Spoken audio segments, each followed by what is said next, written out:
Seorang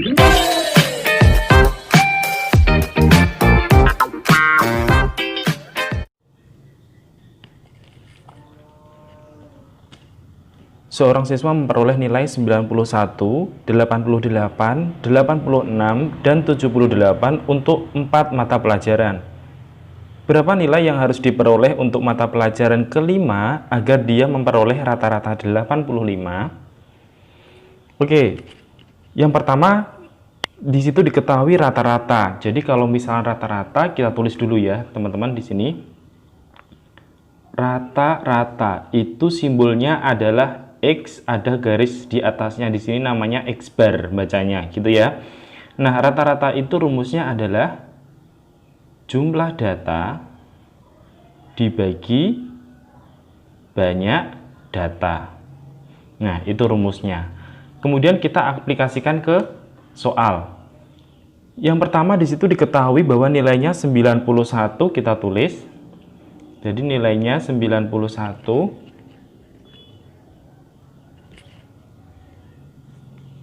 Oke, 91 ditambah 88, lalu ditambah 86, ditambah lagi 78, kemudian ada nilai orang kelima yang ditanyakan kita nggak tahu, maka kita misalkan di sini X gitu ya.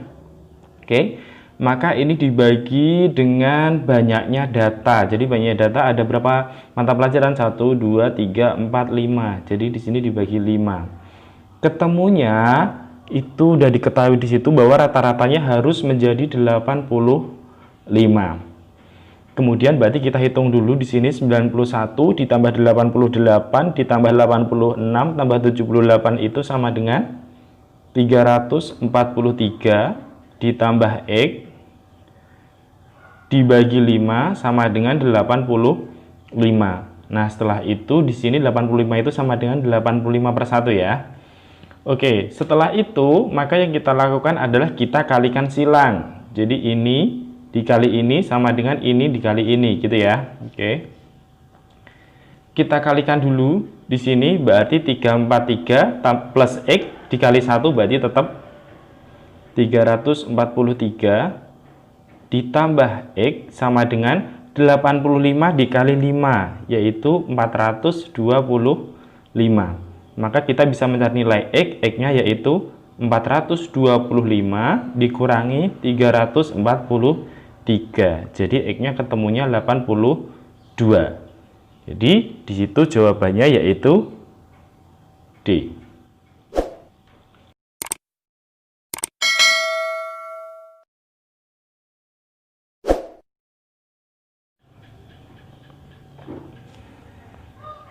Bambang meninggalkan kota A pukul 6:15 dan sampai di kota B pukul 9:45.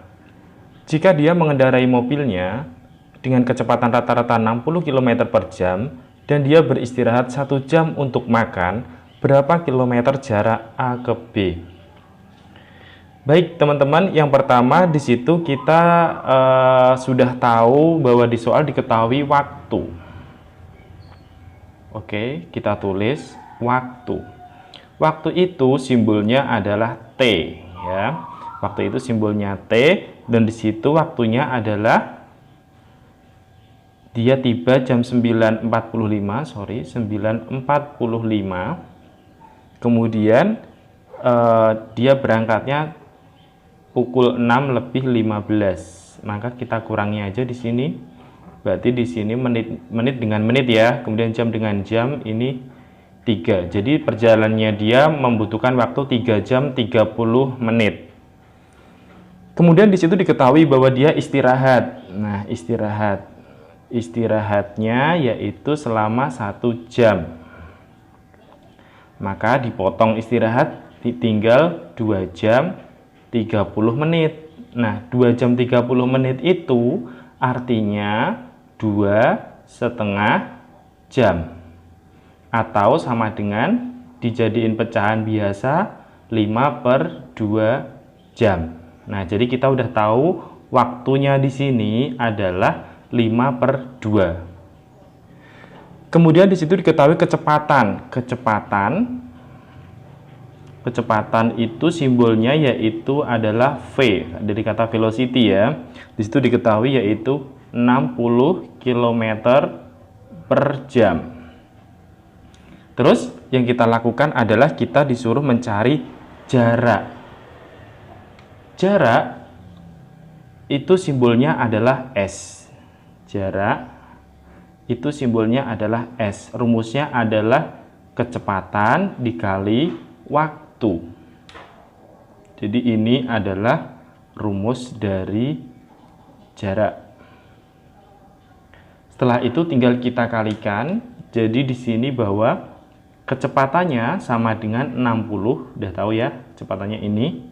Kemudian dikali waktunya adalah ini, 5/2. Oke, habis itu boleh kita coret-coret di sini. 2 dibagi 2 1, dibagi 2 30. Jadi 30 dikali 5 yaitu 150 km. Jadi jawabannya adalah C.